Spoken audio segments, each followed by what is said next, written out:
Now, Mohammed, the election defeat for the Conservatives has delivered the Labour Party a sizable majority in Parliament. Was it always going to be the case? Was it inevitable? I can do no better in responding to that by starting with a quote from Boris Johnson. And I will read it to make sure Hmm. that I do not make a mistake.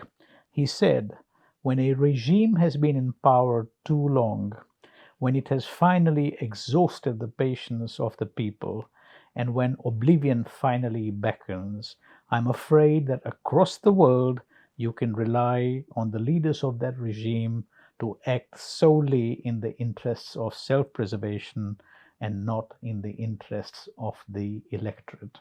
I believe he said this in 2013, but it aptly and very well summarizes the Conservative Party and its leadership before the election and going into the campaign.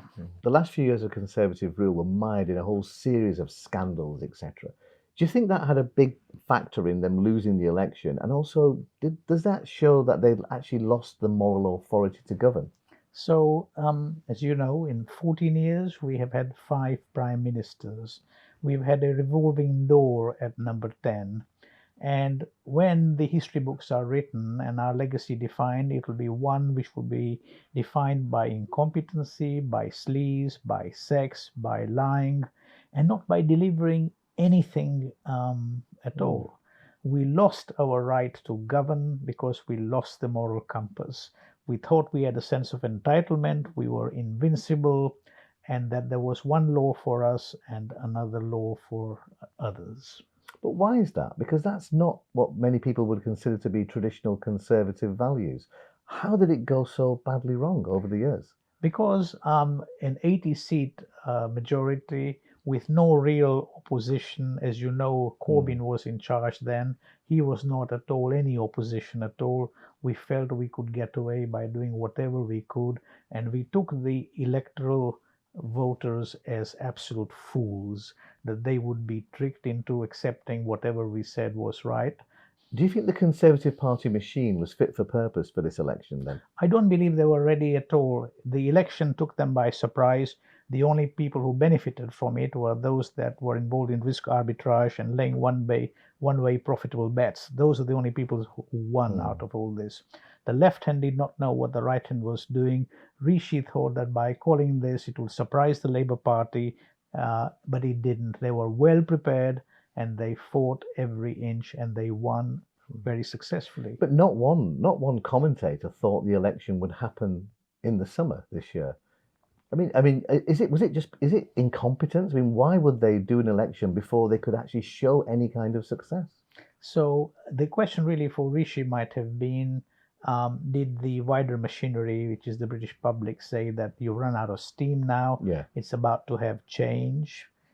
That's one option, one thought. The other thought might have been that maybe they know that it could have gotten worse, not better by September. And I think stealth is always everything in this game, and he thought he would surprise Labour. They may not be fully prepared, and that he could get away with it. But if that was an error of judgment on calling the election, you can just imagine how many other errors the party and the leadership went through. So, in your opinion, what are some of the issues with the CCHQ then? Is it down to the system not working, or is it just the odd individual not really being up to the job, in your opinion? I think, in my view, any system is a function of the individuals that populate that system. And in the Conservative Party, again, a culture developed. And to understand organization culture, I will go back to my side business school days where we were Mm. taught about the five monkeys experiment. And I have to hasten and add that by monkeys, I don't relate that to the party or to any Mm. individual there. But in essence, the experiment was where five monkeys were put in a cage and they had to behave in a certain way. The fifth monkey came late to the party, and when he came, he didn't understand what he was doing, but he was told that if he didn't do what he was told, then he would be punished. And this, I think, reflects very well the culture in the party. Many of the people that came in late had no idea why things were being done in that way. And that happens when the party individuals overstay their hospitality. If you look at the people in Treasury, if you look at fundraising, they've been there forever. And they have no idea how the world has moved on since and how social media and technology has taken over. In my view, they all need to go and go very fast.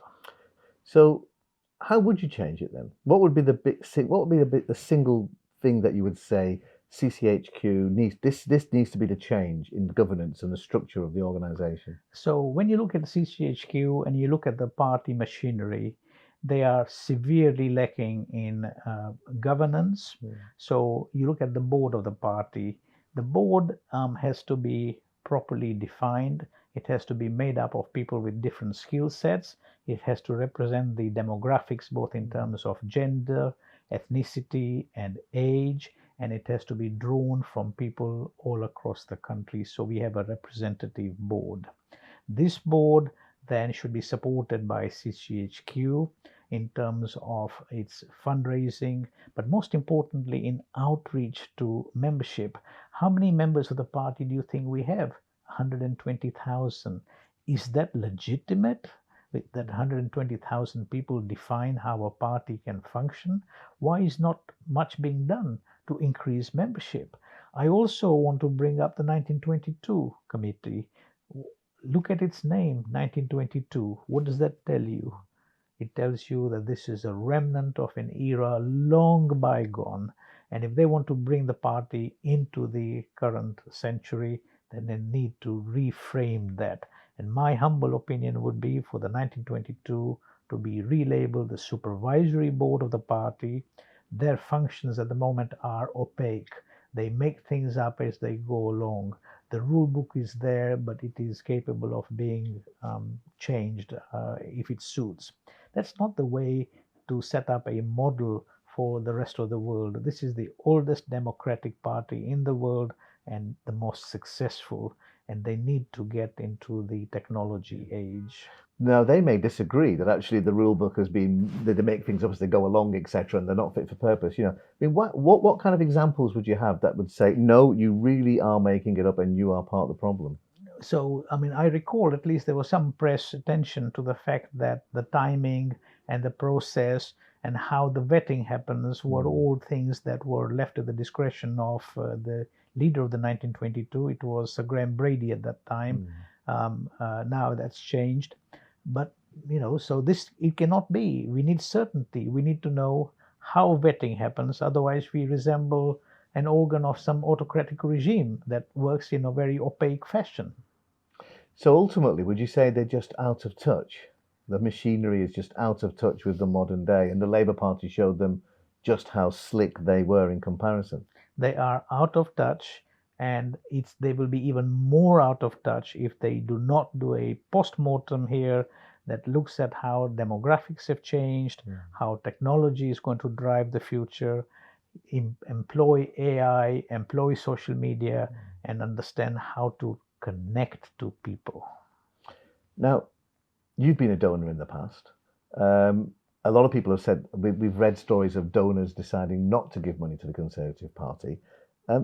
If that's true, why do you think that was the case? Are they looking at it like you're looking at it and saying, you're not actually fit for purpose, so why should I give you my money? Or they're saying, actually, morally, I don't think you're the right kind of government, because it seems like a big jump.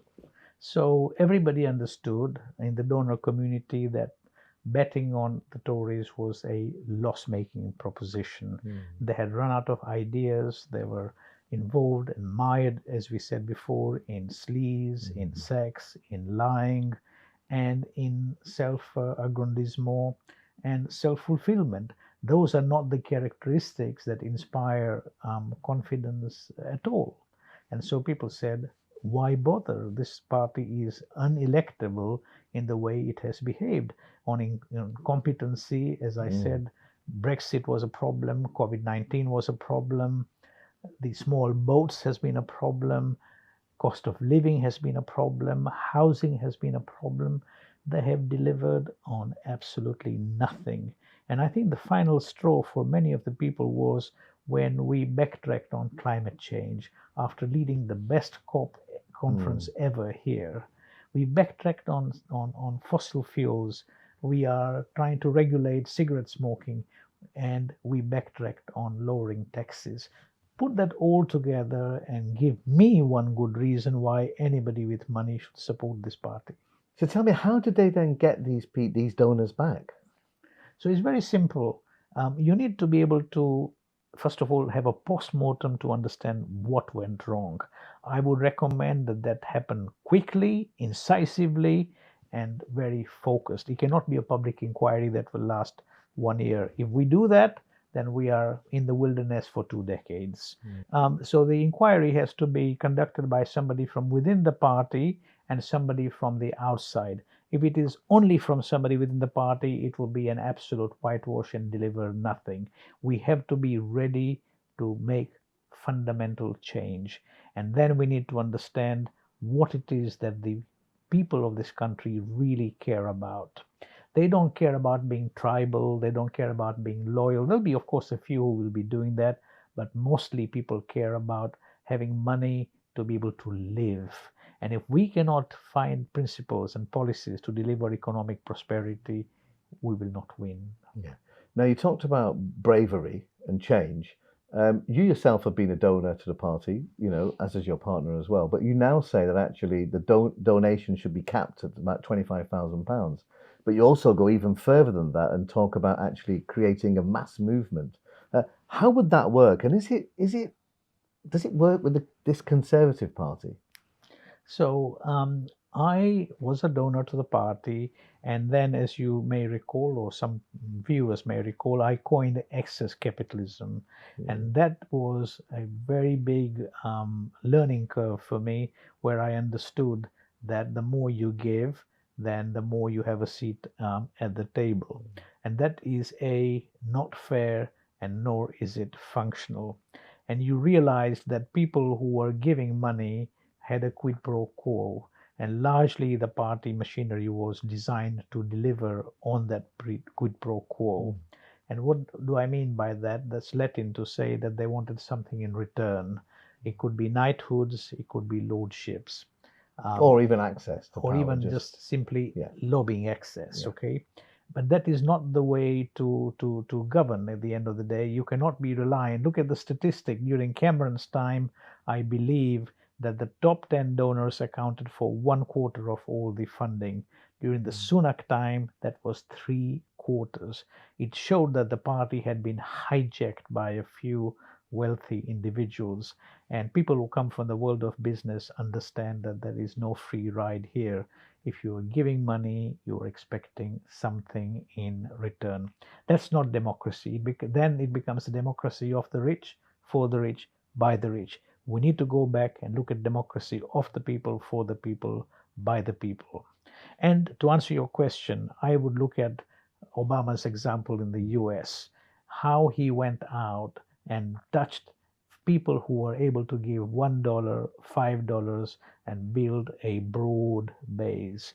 To me, having 1 million or 2 million party members who will also then be your voter base, giving £5 million is far more important than 2 donors giving £5 million each. Do you think the party can find that amount of people to actually do that? Because actually, that's the kind of thing that sounds like a mass movement that you normally get when you have, say, a young kind of demographic that want change.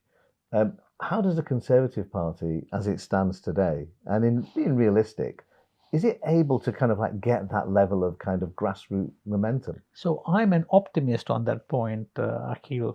I believe that we are at a crossroads. If we are going to change, we need to change our focus from the rural affluent and from the school leavers who have really no job training, which is what our focus has been, to the new demographic that is evolving. If you look at the statistics, more than 50% of young people are going to be graduates. You look at the ethnic classes, they are on the rise and they are largely affluent.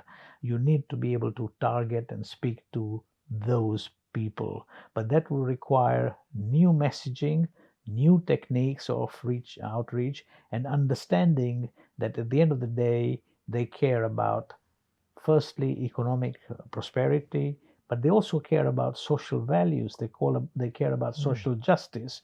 They are focused on social gender issues, poverty gap. They're concerned on social issues.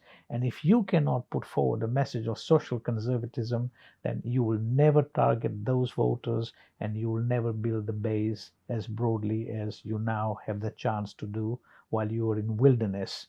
It's a great chance to reinvent, to regroup, and to re-establish oneself as a force here. So picking up on that, so you really think the Conservatives, they've got to do everything that they can not to go down becoming reform light.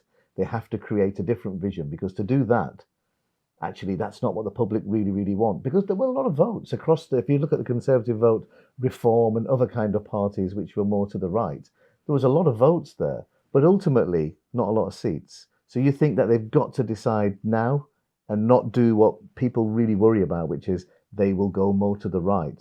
And it may take a couple of elections before they get to the centre like you're talking about. So that's also a good observation. When you look at Corbyn and you look at Starmer, in 5 years, Corbyn tried before that to move the party to the left. The party rejected that. And then in many ways, Starmer took over and brought it back to centre-left or centre. Corbyn is now very isolated. He's still a formidable force in British politics, but he's an independent. He is trying to put together a alliance of people like-minded to do things that he like and similar things they want to do. But he is an isolated force. So at the end of the day, I think that the party should give its members and its voters a choice. If they want to go for ultra-right nationalism, a la Nigel Farage, Marine Le Pen, Viktor Orban, they can do that. But it is my view that that is not something, that is a fad, it's a phenomenon. It will have some luster for a while, but it does not have longevity, because the no man is an island theory is very important. Especially for a small island like ours, we cannot afford to be isolated from everyone and pretend that we are a force by ourselves to reckon with. We are not. That is not what we should be thinking. So if they want to do that, let them do that. They will realize over time that this is not the place to be. Now, the Labour Party message was very, very simple, wasn't it? Change. And it's easy to have a message that says change, just like Obama had hope, because it was, we've had, was it 13, 14 years of Conservative rule? So change kind of like, it's easy. What's the Conservative message going to be? What's the one word, or what's the kind of the vision statement that they're going to have that's going to win over people, that can resonate just like change did? Change to me is a very boring word, and something that was very obvious after 14 years. But it's a very shallow word, because change to what? Change for what? But you could argue nobody cared. They just wanted the change. No, change by itself is a meaningless phrase or word, because you need to change something to something. You need to be able to show that this is the outcome we get from this change. Otherwise, as somebody who is business, who comes from the world of business, change by itself, in itself, is not worth anything. Coming back to where we should be, I think that there are some slogans that have worked. When Macron was first elected, his phraseology was "en marche," which in French means we are marching, we are going somewhere. It was a verb, we are doing something. Look at Trump. What was his slogan? Was MAGA, Make America Great Again. Both of those things instill hope, instill optimism, and we need to be able to find a slogan, a word that tells people that we are here to empower, to enable, and to give hope to people that their problems are going to be over, and then we are going to have to deliver on that. We are not going to get sidetracked on small issues that at the end of the day make good publicity but don't move the needle. And do you think that's what Rishi Sunak did in the end? Do you think he holds that? Do you hold him personally responsible, or do you think he was a kind of hostage of the kind of the situation he found himself in? Revolving door, cabinet ministers, prime ministers, and a society which was a country which was looking at them and saying, "You've been in power all these years. You had the chance, and we're actually worse off than we were before." Did you hold him responsible, or in the end So was it a Sunak difficult situation? inherited a tough job. Okay, and I sympathize with Sunak to some degree because I also like a challenge, but only one which I think I'm going to be able to turn around and win. In his case, the problems he faced was Partygate, and he faced Trussonomics, neither of which were very easy to get over. Partygate was a matter of trust. One law for them, one law for us. And Trussonomics was an absolute failure to understand how markets function and how you deal or drive economic policies. An absolute failure. So he inherited those two things, but I thought, would do much better than he did. He was not astute politically at all. He was a McKinsey consultant, a technician, a swatter who could read papers and digest detail and information, but he had no real contact to the British public. He was not talking to them, he was talking past them. His understanding of our core values when it came to the D-Day celebrations, when it came to um, handing out helicopter money during COVID-19, when financial prudence would dictate that help out to eat out would not work. All the COVID loans he made, he never recovered any of that. When you look at that track record, then it was the wrong man to be put in the wrong place at a time when this was absolutely crucial. He just simply could not connect to the British public at all, and it showed. And what would you like then going forward? But I mean, how would you like the party to kind of like connect to the British public, as you've just said? And how do they go about doing that? How would you prioritise it? If I was to say to you, what are the key priorities, the top three that you think the Conservative Party have to get right to be able to reconnect with the British public? So I think the three key things is firstly how to revamp our governance, our fundraising, and our membership outreach. That is absolutely paramount. The second is to be able to understand what is our core value proposition. As I have said, I would rather we were center-right politicians, deliver on center-right and conservative, social conservative values that are going to deliver for people, focus on economic prosperity, and then use the power of technology, AI, social media to actually connect to people in the right way with the right message. And so, in that sense, do you think it's achievable to turn it around, or do you think actually no, anything's achievable? Because as we've seen in this last election, swings have been incredible. They're no longer, they're not based around tribal beliefs. People have been jumping from one party to another. 80-seat majority becomes a 200 and odd kind of majority to the Labour Party. I mean, are we seeing a kind of a changing of the guard, where basically that no longer will we see that you have to do these things incrementally? Actually, if the Conservative Party, in your opinion, get it right, they could reverse that swing. And but to get that, many people would look at that and say, Mohamed, that's not possible, because historically it's not been possible. Why do you think it's going to happen? Is it simply because what you've seen, and what we've seen in Europe as well, shows that it actually is happening more and more, and the old system of how you read elections and the electorate just doesn't mean anything anymore? So I think this is a good question, and I say that it creates opportunities. If you look at the swing from a plus 80, we went to a minus whatever it is, 400 or whatever. That is a huge swing in 5 years. From a party that was completely broken, they did not even have an on message, and they were able to pull it off. Why and how? That is what we should look at. And the opportunity is that the old patronage system is no longer the right system. We need to deliver principles and policies that actually work for people. We need to identify what those are, and then we cannot do funny maths. And that's where I think Labour will get caught out, because they were again promising prosperity on some funny mathematics. If you look at the numbers, our numbers, their numbers, it's all over the place. If I come from the world of business and if I was to parade that sort of numbers as a CEO, I would be fired on the spot, because my shareholders will say, you have no idea what you're doing. And finally, I'm not going to ask you who should be the next leader.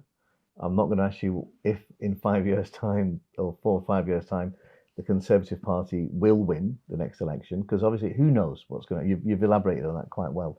But I suppose if I was to say to you, in a year's time, what would you expect to have happened, and what do you really believe will happen? And actually, if you what you expect to happen and what you would want to happen, what will we see in a year's time? So I think that in 6 months or even less than that, I think there is a group of people that say, change nothing, let's wait for the party conference in September or October. I think that that is too late.